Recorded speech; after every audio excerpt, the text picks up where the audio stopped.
Israel sebagai negara dari para penganut Yahudi marak dibicarakan di media massa. Hal ini menjadi kejanggalan tersendiri karena Israel merupakan negara kecil yang bahkan luas wilayahnya hanya setara dengan luas negara bagian New Jersey di Amerika. Israel menjadi sorotan media salah satunya dikarenakan sebab faktor agama. Kembali eksisnya orang Yahudi dianggap sebagai tahap pertama untuk menyambut kedatangan juru selamat atau Mesias.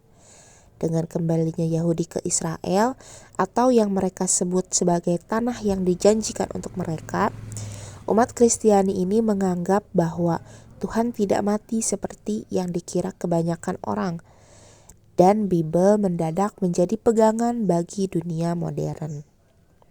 Dari segi sejarah dapat kita lihat bahwa pada ratusan tahun sebelum bangkitnya Yahudi terjadi antisemitisme atau anti-Yahudi di Eropa yang menyebabkan orang Yahudi ini terbuli dan terusir di mana-mana.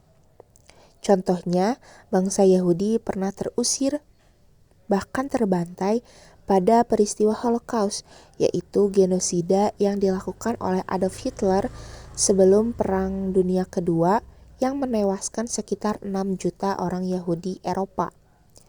Namun, setelah kalahnya Jerman melawan blok sekutu, maka Inggris memberikan sebagian wilayah Palestina kepada Yahudi untuk dimanfaatkan sebagai negara Yahudi. Hal ini juga diakibatkan karena Inggris merasa bersalah telah membiarkan bangsa Yahudi tersiksa dalam peristiwa Holocaust. Yahudi atau Israel menjadi sorotan media karena dalam sejarahnya mereka dikenal sebagai kaum tertindas.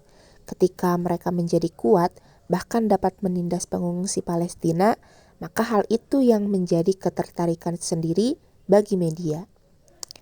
Sejarah Yahudi berubah dari tak berdaya menjadi tangguh, dari korban menjadi penganiaya, dari penghuni kawasan kumuh menjadi pembangun negara, dari minoritas terbuang menjadi mayoritas di negara Yahudi.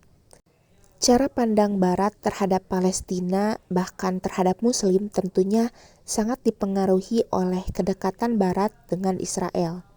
Di samping itu, orang Yahudi ternyata memegang kendali pemberitaan media massa. Banyak cara yang mereka lakukan untuk mengacaukan citra Islam dan ajarannya melalui media massa yang dikuasainya. Maka wajar sekali bila sikap negatif terhadap Islam terus berlangsung dari masa ke masa. Salah satu cara yang mereka lakukan adalah dengan memanfaatkan rasa bersalah Barat atas penindasan Holocaust tadi. Kemudian mengeksploitasi perasaan kebencian terhadap dunia Arab dengan embargo minyak yang secara ekonomis menimbulkan kerugian masyarakat Barat. Sejauh ini, masyarakat dunia kebanyakan menganggap bahwa Islam dan Arab adalah satu kesatuan.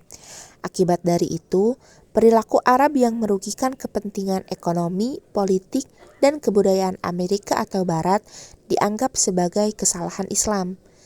Pemberitaan seperti ini menggiring opini masyarakat Barat ke arah terciptanya ketakutan terhadap Islam, sehingga memunculkan kebencian dengan diikuti berbagai upaya untuk menghancurkan Islam itu sendiri. Jalannya roda informasi yang seperti ini tidak hanya menimbulkan kerugian bagi dunia Islam, namun juga merugikan bagi negara-negara berkembang. Dominasi Barat dengan media beritanya menjadikan mereka sebagai negara superpower yang seolah-olah hanya mereka yang dapat eksis di media massa dan secara sepihak menguntungkan negara Barat saja. Oleh karena itu, muncul usaha merombak kepincangan roda informasi ini dengan menciptakan orde informasi internasional baru. Namun, sejak usaha itu dicanangkan pada 1981 sampai sekarang, belum terlihat kemajuan yang signifikan. Hal ini karena ketidakinginan Barat, terutama Amerika, untuk melepas dominasinya dalam arus informasi dunia.